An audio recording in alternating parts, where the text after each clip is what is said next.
اعوذ باللہ من الشیطان الرجیم بسم اللہ الرحمن الرحیم۔ جزیرہ عرب کو دیکھنے والے جانتے ہیں کہ اس علاقے کا 70% سے زیادہ حصہ بے آباد اور بنجر صحراؤں پہ مشتمل ہے۔ آخر زمان سے کچھ پہلے اس علاقے میں اچانک ایک بڑی تبدیلی آئے گی، چراگاہوں اور نہروں کا ظہور اچانک شروع ہو جائے گا۔ حضرت ابو ہریرہ رضی اللہ تعالیٰ عنہ سے روایت ہے کہ رسول اللہ صلی اللہ علیہ وآلہ وسلم نے فرمایا کہ قیامت اس وقت تک قائم نہ ہوگی جب تک سرزمین عرب نہروں اور چراگاہوں میں تبدیل نہ ہو جائے۔ حضرت معاذ بن جبل رضی اللہ تعالیٰ عنہ بیان فرماتے ہیں کہ ہم لوگ غزوہ تبوک کے لیے رسول اللہ صلی اللہ علیہ وآلہ وسلم کے ہمراہ جہاد پہ جا رہے تھے، تبوک کی طرف۔ آپ صلی اللہ علیہ وآلہ وسلم نے مغرب و عشاء کی نمازیں اکٹھی ادا کی اور پھر صحابہ کرام سے کہا کہ تم لوگ کل انشاءاللہ تبوک کے چشمے پر پہنچو گے، تم سورج کے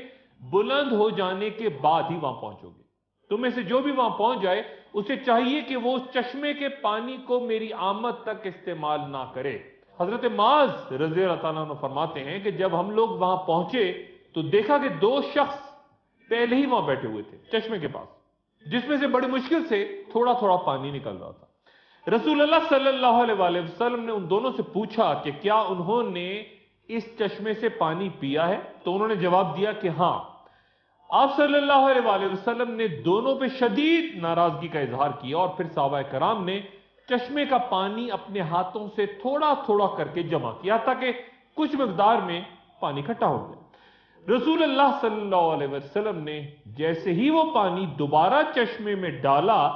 تو وہ تقریباً سوکھا ہوا چشمہ پوری قوت سے پھر ابل پڑا اور نہایت تیزی سے بہنے لگا۔ لشکر کے لوگوں نے خوب سیر ہو کے پانی پیا اور اس مرحلے پہ رسول اللہ صلی اللہ علیہ وآلہ وسلم نے فرمایا کہ معاذ، اگر تمہاری عمر نے وفا کی تو تم دیکھو گے کہ یہ سارا علاقہ باغات اور آبادی سے معمور ہو جائے گا۔ بعض اہل نظر کا کہنا ہے کہ ہوا کا ایک مضبوط دباؤ آہستہ آہستہ پیش قدمی کر رہا ہے جزیرہ عرب کی جانب، جو اپنے ساتھ برف اور بارشوں کو سمیٹے ہوئے ہیں۔ وہ سائنسدان جو کلائمیٹ چینجز پہ عبور رکھتے ہیں، نظر رکھتے ہیں، وہ بھی اس علاقے کے موسموں میں ان بڑی تبدیلیوں کی نشاندہی کر رہے ہیں جس کے بعد اس علاقے کے صحراؤں میں بڑی تبدیلیاں سامنے آئیں گی۔ اور ویسے بھی آج جا کے مختلف ممالک کے صحراؤں میں ذرا نظر تو ڈالیں، وہاں مصنوعی درخت، پودے، کھیت کھلیان دیکھیں جن پہ ہر سال خصوصی کھاد، مصنوعی درجہ حرارت اور خاص پانی کے لیے اربوں ڈالرز خرچ ہو رہے ہیں۔ اور پھر رسول اللہ صلی اللہ علیہ وآلہ وسلم کے وہ الفاظ یاد کیجئے کہ اے معاذ، اگر تمہاری عمر نے وفا کی تو تم دیکھو گے کہ یہ علاقہ باغات سے معمور ہو جائے۔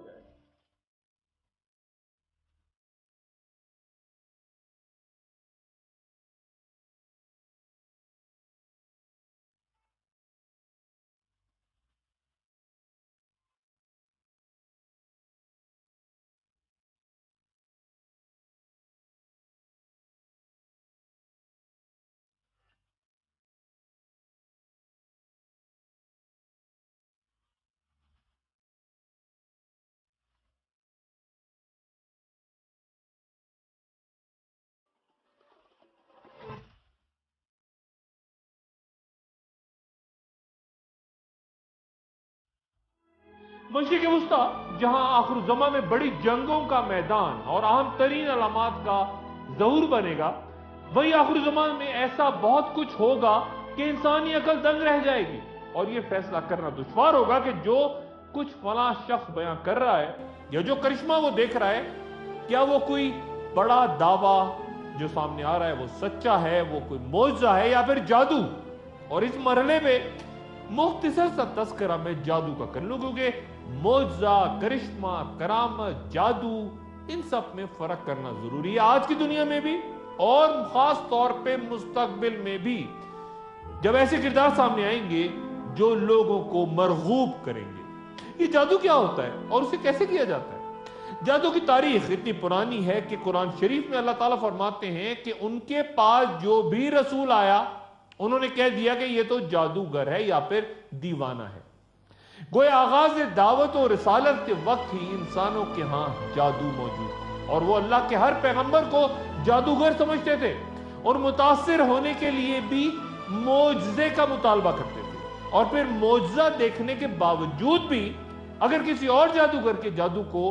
بڑا دیکھتے تو پیغمبر کو جھٹلا دیتے تھے۔ گویا وہ دعوت سے نہیں، جادو سے متاثر ہوا کرتے تھے۔ امام ابن کثیر اپنی کتاب البدایہ والنہایہ میں دمشق کے بارے میں کہتے ہیں کہ جن لوگوں نے دمشق آباد کیا وہ ستاروں کے پجاری تھے، اور انہوں نے شہر کے 7 دروازوں پر ستاروں کی شکلیں بنا رکھی تھی۔ اہل بابل بھی 7 ستاروں کی پوجا کیا کرتے تھے، اور آج بھی علم نجوم کا کاروبار کرنے والے 7 سیاروں یعنی زحل، مشتری، زہرہ، مریخ، عطارد، یورینس اور شمس کے بلبوتے تھے، یہ سارا کام کرتے۔ یہ جادو صرف بابل اور مصر میں ہی مشہور نہیں تھا، بلکہ عراق کے مختلف علاقوں اور ہندوستان، مراکش، شام اور روم میں بڑے بڑے جادوگر موجود تھے، اور مشہور ایرانی سپہ سالار رستم ستاروں کی حرکت کو فتح و شکست کا باعث سمجھتا تھا۔ یہی وجہ ہے کہ جنگ قادسیہ میں وہ 4 ماہ تک مسلمانوں کے سامنے ہی نہ آیا۔ ایرانیوں کا یہ بھی عقیدہ تھا کہ ان کے پاس کسرا کے زمانے کا جو جھنڈا ہے، جسے وہ مقدس سمجھتے ہیں اور جس پہ سونے سے کچھ ہندسے اور ستاروں کے نام درج ہیں، اس جھنڈے کی موجودگی میں کوئی انہیں شکست نہیں دے سکتا۔ لیکن جزیرہ عرب سے اللہ کا نام لے کر اٹھنے والے صحابہ کرام نے نہ صرف رستم اور اس کی فوج کو شکست دی، بلکہ وہ پرچم جسے مقدس سمجھا جاتا تھا اسے بھی اپنے قدموں تلے رون ڈالا۔ ہاروت و ماروت کا تذکرہ کسی اگلی نشست میں کروں گا کہ ان کا آخر زمان سے پہلے کیا کوئی کردار ہوگا جو کسی کنویں میں موجود ہے، لیکن اس مرحلے پہ جادو کا ذکر اس لیے کر رہا ہوں کہ بہت سے معاملات جیسے میں نے پہلے بیان کیا آگے چل کے خاص طور پہ دجال کے حوالے سے یا دیگر کرداروں کے معاملے میں جب سامنے آئیں گے آخر زمان سے پہلے، انہیں سمجھنا شاید کچھ آسان ہو، کیونکہ آخر زمان میں جادو اور جادو کرنے والی شخصیات انتہائی اہمیت اختیار کر جائیں گی۔ جادو کے لیے عربی زبان میں لفظ سحر استعمال ہوتا ہے، اور لسان العرب کے مطابق عربوں نے جادو کا نام سحر اس لیے رکھا کہ یہ تندرستی کو بیماری میں تو بدل سکتا ہے لیکن بیماری کو تندرستی میں نہیں، جبکہ الازہری تہذیب اللغہ میں کہتے ہیں کہ سحر یا جادو دراصل کسی چیز کو اس کی حقیقت سے پھیر دینے کا نام ہے، یعنی ساحر یا جادوگر جب باطل کو حق بنا کے سامنے لاتا ہے تو گویا اسے حقیقت سے پھیر دیتا ہے۔ کئی علماء کا کہنا ہے کہ جادو وہ عمل ہے جس میں پہلے شیطان سے قربت حاصل کی جاتی ہے، اسے خوش کیا جاتا ہے اور پھر اس کی مدد حاصل کی جاتی ہے۔ شیطان کو خوش کرنے یا راضی کرنے کے لیے کچھ لوگ قرآن شریف کی مختلف انداز میں بے حرمتی کرتے ہیں، کچھ قرآنی آیات خصوصاً سورہ فاتحہ کو الٹا کر کے لکھتے ہیں، اکثر ہمیشہ گندگی کی حالت میں رہتے ہیں، بسم اللہ پڑھے بغیر جانور ذبح کرتے یا پھر مردار کا گوشت کھاتے ہیں، گویا ہر وہ غلط کام کرتے ہیں جس سے شیطان خوش ہو کر انہیں وہ طاقت دے سکے، کیونکہ انہیں یقین ہوتا ہے کہ جتنا بڑا گناہ وہ کریں گے شیطان اتنی ہی جلدی ان کے مطالبات پورے کرے گا، اور اگر وہ کسی مرحلے پہ شیطان کے بتائے ہوئے غلط کاموں کو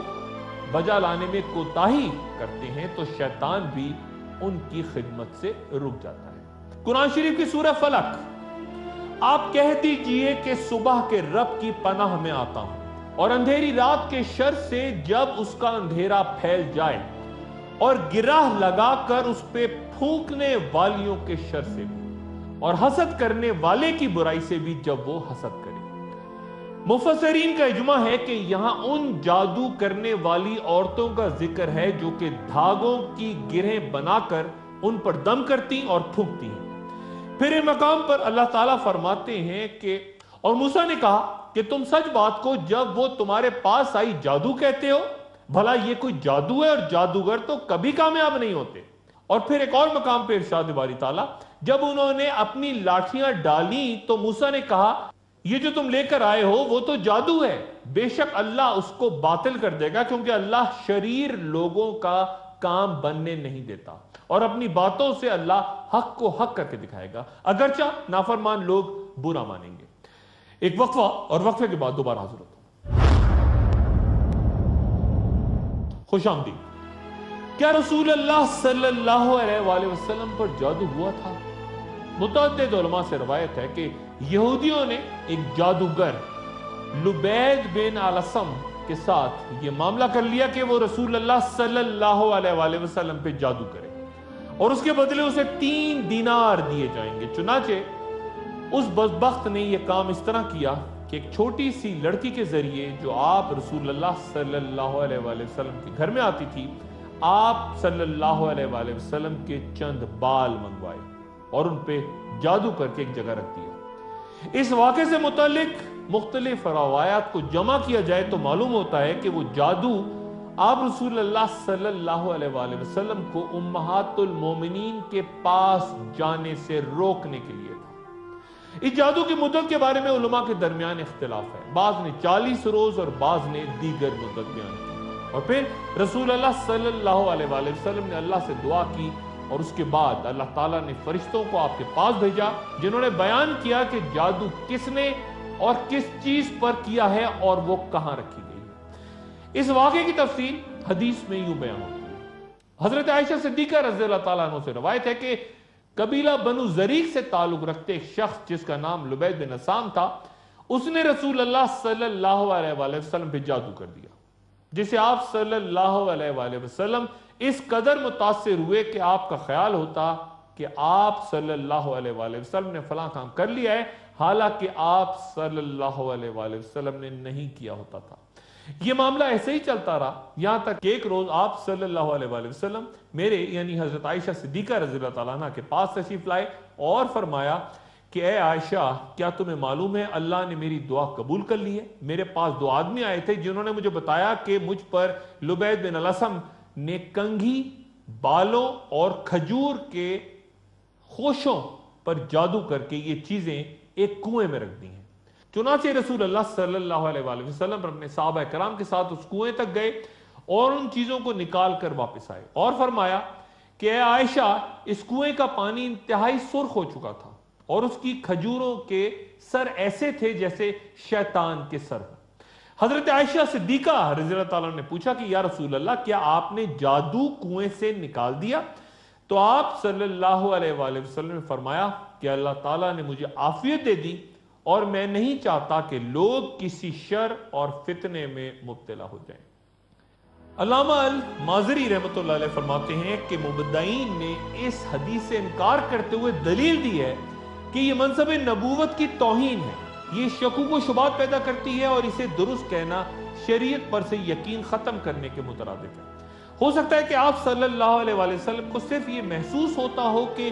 جبرائیل علیہ السلام آپ کی طرف آتے ہیں، جبکہ حقیقتاً وہ آپ کی طرف نہ آتے ہوں۔ لیکن پھر کئی علماء نے اس اعتراض کا جواب یوں دیا ہے کہ جادو سے منصب نبوت پہ کوئی حرف نہیں آتا، کیونکہ دنیا میں انبیاء پر بیماریاں بھی آئیں جو کہ آخرت میں ان کے درجات کی بلندی کا سبب بنی۔ اور پھر قرآن شریف میں ہی حضرت موسیٰ علیہ السلام کا وہ قصہ بیان ہے جنہیں جادو کی وجہ سے خیال ہونے لگا تھا کہ ان کی طرف پھینکے ہوئے ڈنڈے دوڑ رہے ہیں، لیکن اللہ تعالیٰ نے انہیں ثابت قدم رکھا اور نہ ڈرنے کی تلقین کی۔ سورہ طٰہٰ میں یہ واقعہ بیان ہے، گویا جو بیماری انبیاء پہ آتی ہے اس سے ان کی قوت میں اضافہ ہوتا ہے،